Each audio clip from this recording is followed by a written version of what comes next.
Factor affecting enzyme action का next part pH. PH का मतलब है concentration of proton means positive ion और concentration of OH means negative ion. हमने पढ़ा है कि पीएच की जो मैयर होती है 0 से 14 होती है। अगर 0 से 14 की बात करें तो ये लोएस्ट पीएच और ये हाईएस्ट पीएच।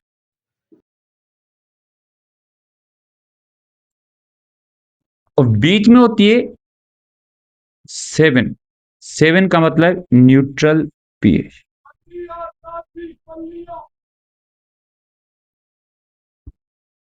पीएच हाईएस्ट और लीस्ट यानी लोएस्ट पीएच का कॉन्सेप्ट ऐसे कि अगर मीडियम में यानी सेल के सॉल्यूशन में मीडियम के अंदर कंसंट्रेशन ऑफ प्रोटॉन ज्यादा हो, कंसंट्रेशन ऑफ प्रोटॉन अगर ज्यादा हो तो पीएच क्या कहलाएगी?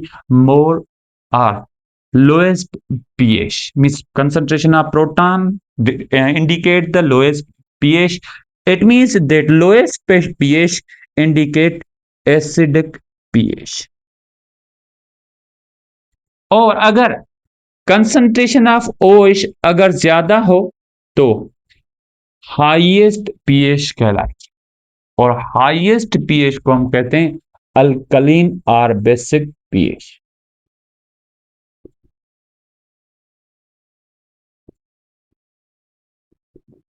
लेकिन इसमें 7 न्यूट्रल है। इट मीन्स डेट 7 से जितना दूर जाएंगे वो 14 की तरफ हो या वो 0 की तरफ हो, वो ज्यादा यानी एक्सट्रीम पीएच कहलाएगी।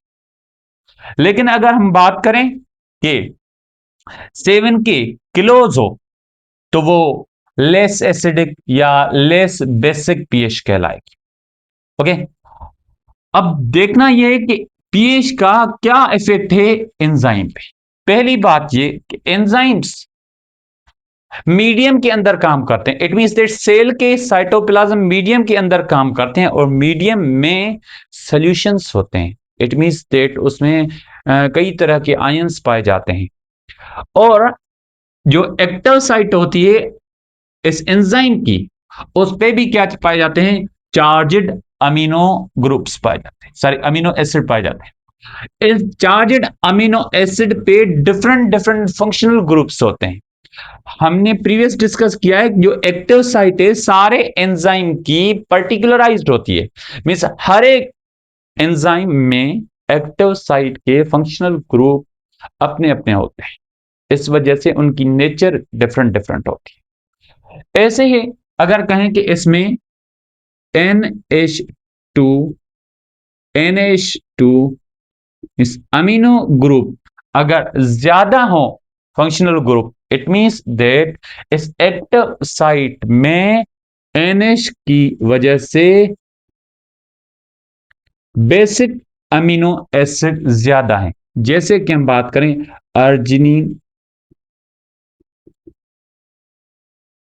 लाइसिन। अगर हम बात करें कि इसमें NH2 की जगह पे COOH ज्यादा है। अगर COOH इसमें ज्यादा होगा it means that acidic amino acid active site में ज्यादा है।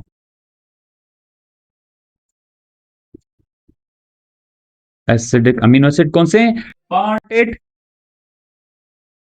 And glutamate.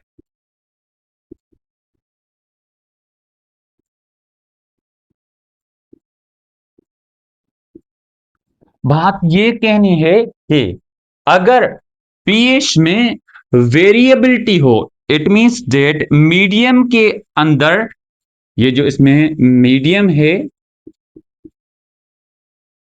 इस मीडियम के अंदर अगर आयंस की कंसंट्रेशन वेरिएबल हो तो इनकी चार्जेस पे वेरिएबिलिटी आएगी। फोकस करें पीएच का मेन पर्पस क्या है और उसे कैसे मेंटेन करते हैं, हम कैसे समझते हैं।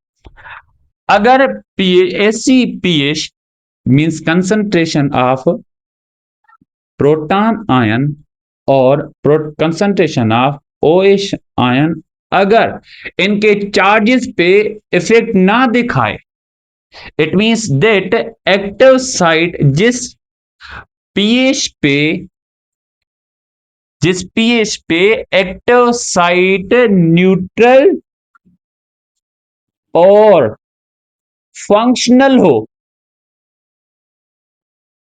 उस पीएच को हम कहते हैं क्या भाई? This is called optimum pH.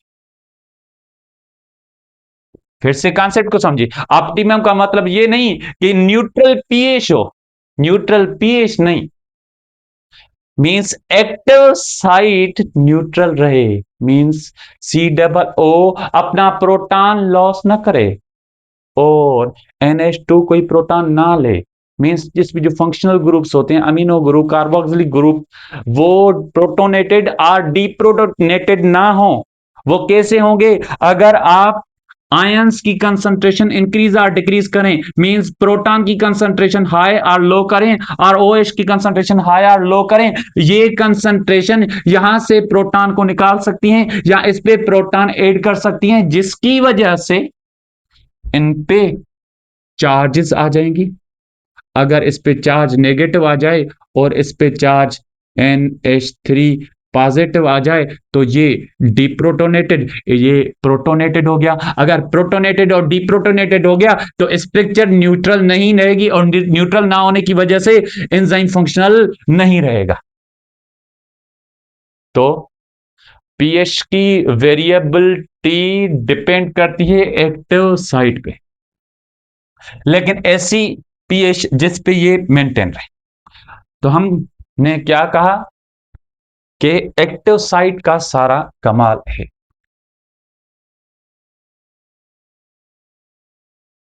अब देखना ये कि अगर एंजाइम के अमीनो एसिड लो पीएच पे न्यूट्रल और फंक्शनल रहें तो उन एंजाइम को हम एसिडिक एंजाइम कहें। मीन्स वो उन एंजाइम को कौन सी पीएच चाहिए? एसिडिक पीएच चाहिए। लेकिन अगर एंजाइम की एक्टिव साइट अल्कलीन पीएच पे मेंटेन रहे, स्ट्रक्चर न्यूट्रल एंड फंक्शनल रहे एक्टिव साइट की, तो हम क्या कहेंगे? बेसिक एंजाइम यानी अल्कलीन एंजाइम या अल्कलीन पीएच वाले एंजाइम। लेकिन दूसरी बात भी याद रखनी चाहिए कि एंजाइम की स्ट्रक्चर में भी आयोनिक बॉन्ड होते हैं। अगर यहां भी आयोनिक बॉन्ड होंगे तो ये आयोनिक बॉन्ड्स भी डिस्टर्ब हो सकते हैं पीएच की डिस्टर्बेंस की वजह से। अगर आयोनिक बॉन्ड एक मर्तबा डिस्टर्ब हो गया तो इसकी आयोनिक बॉन्ड की डिस्टर्बेंस की वजह से स्ट्रक्चर डिस्टर्ब होगी, और स्ट्रक्चर डिस्टर्ब होगी मींस क्या होगी? D nature. प्रोटीन अगर डी नेचर होगी तो कोई एंजाइम काम नहीं करता। ऐसे कुछ एंजाइम ऐसे होते हैं, जैसे कि हम बात करें पेप्सिन की, वो वेरी लो पीएच पे काम करेगा। ये 0, 1, 2, 3, 4, 5, 6, 7, 8, 9, 10, 11, 12, 13, 14। पेप्सिन नियर अबाउट 2 pH पे काम करता है, लेकिन ज्यादा से ज्यादा एंजाइम अल्कलीन सॉरी न्यूट्रल के करीब करीब काम करते हैं, मींस वो 6 to 8 pH पे काम करते हैं मोस्ट ऑफ द एंजाइम्स।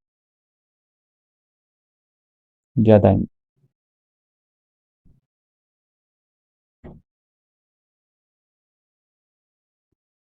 जैसे कि हम बात करें कि ट्रिप्सिन, जहां जो इंटेस्टिनल जूस के एंजाइम होते हैं, पेनक्रियाटिक जूस के एंजाइम होते हैं, वो अल्कलीन पीएच पे काम करते हैं। मींस वो नियर अबाउट 8, ये क्या होंगे, अल्कलीन पीएच वाले एंजाइम। बात याद रख, अगर पेप्सिन के लिए प्रोटॉन की कंसंट्रेशन वेरी हाई हो जाए तो वेरी एसिडिक कंडीशन भी पेप्सिन के काम को हिंडर कर सकती है, मतलब उसको रोक सकती है। अगर इसकी प्रोटॉन की कंसंट्रेशन लो हो जाए, पीएच हाई हो जाए, फिर पेप्सिन काम नहीं कर सकेगा। यही इफेक्ट होता है पीएच का एंजाइम।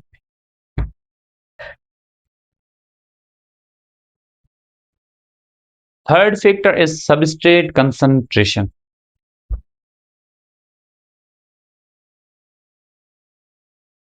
सबस्ट्रेट कंसंट्रेशन,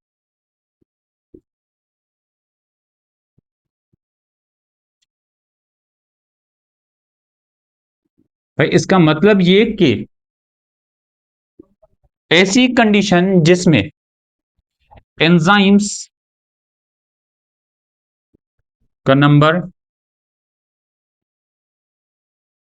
कांस्टेंट हो,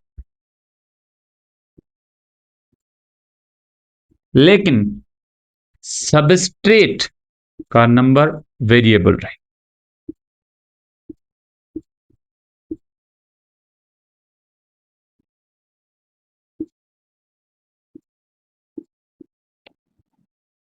इसे हम कहेंगे सबस्ट्रेट कंसंट्रेशन। जैसे कि हम बात करें, सपोज एक मीडियम है या एक सेल है जिसके अंदर एक एंजाइम में, जहां जैसे हम बात करें 100 एंजाइम और सबस्ट्रेट का नंबर 10 है। अगर सबस्ट्रेट का नंबर 10 है और एंजाइम का नंबर 100 है, तो हमें प्रोडक्ट क्या मिलेगी? प्रोडक्ट हमें 10 मिलेगी, क्योंकि 10 एंजाइम के लिए सबस्ट्रेट हैं, 90 एंजाइम्स फ्री हैं। इट मींस दैट हमें जो प्रोडक्ट मिले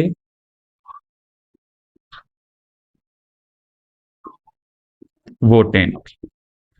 ऐसे ही अगर हम 100 एंजाइम्स रखें और सबस्ट्रेट की कंसंट्रेशन को डबल कर दें, मींस 20, तो प्रोडक्ट क्या होगी? डबल 20। 100 एंजाइम, सबस्ट्रेट का नंबर 50, तो प्रोडक्ट भी क्या होगी? 50। एंजाइम का नंबर 100, सबस्ट्रेट 80, प्रोडक्ट भी क्या होगी? 80। एंजाइम का नंबर 100, सबस्ट्रेट का नंबर भी 100, प्रोडक्ट भी 100। एक चीज तो हम क्या कहेंगे, जैसे जैसे कंटिन्यूअसली सबस्ट्रेट की कंसंट्रेशन इंक्रीज होगी तो एंजाइमेटिक एक्शन मींस प्रोडक्ट हमें ज्यादा मिलेगी। ग्राफिकल रिप्रेजेंटेशन को देखें, ये ग्राफिकल, हमने क्या कहा, जैसे जैसे सबस्ट्रेट की कंसंट्रेशन हमने बढ़ाई तो rate of reaction continuously increase होता गया। Rate of reaction continuous, substrate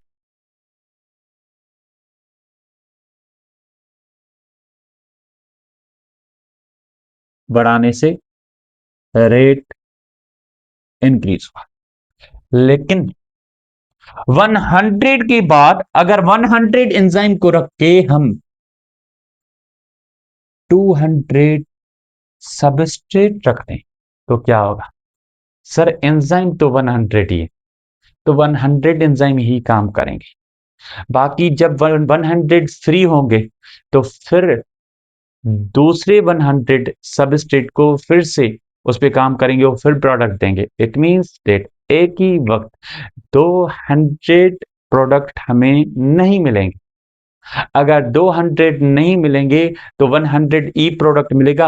अगर 300 कर दें, अगर 300 तो प्रोडक्ट यहां क्या मिलेगी? 100 सेम अगर एंजाइम का नंबर 100 और सबस्ट्रेट की कंसंट्रेशन का नंबर 300, तो फिर भी प्रोडक्ट हमें क्या मिलेगी, एक टाइम पे 100 ही मिलेगी। इट मीन्स दैट पहले हम सबस्ट्रेट का नंबर बढ़ा रहे थे तो रेट ऑफ रिएक्शन इंक्रीज हो रहा था। अगर आगे, यानी जब इक्विलिब्रियम स्टेट आ गई, इक्विलिब्रियम के आगे अगर सबस्ट्रेट का नंबर हम बढ़ा दें बी, तो क्या होगा, कंडीशन इक्विलिब्रियम ही होगी, यानी रेट ऑफ रिएक्शन सेम रहेगा। ओके, लेकिन इस पे एक कंडीशन, कंडीशन क्या है, रेट ऑफ रिएक्शन आपको इंक्रीज, आप चाहते हैं इंक्रीज होता रहे या इक्विलिब्रियम स्टेट जो भी है कंटिन्यू रहे, रेट ऑफ रिएक्शन ब्लॉक ना हो, एंजाइम ब्लॉक ना हो, रेट ऑफ रिएक्शन डिक्रीज ना हो, तो आपको प्रोडक्ट को कंटिन्यूअसली निकालना पड़ेगा। तो हम क्या कहेंगे, avoid from accumulation of product, avoid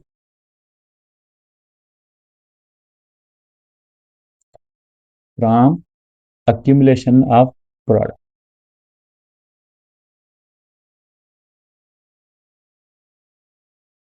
अगर प्रोडक्ट, अगर प्रोडक्ट उसी जगह पे कंटिन्यूअसली अक्यूमुलेट होती जाए तो वो एक्टिव साइट की, एक्टिव साइट्स को ब्लॉक कर सकती है, या हम कहें कि एलोस्टेरिक साइट को, स्पेशली स्पेशली एलोस्टेरिक साइट को ब्लॉक करेगी, जिसको हम कहते हैं फीडबैक इनहिबिशन। तो एंजाइम का रेट ऑफ रिएक्शन जो है ना, वो क्या होगा, डिक्रीज होगा।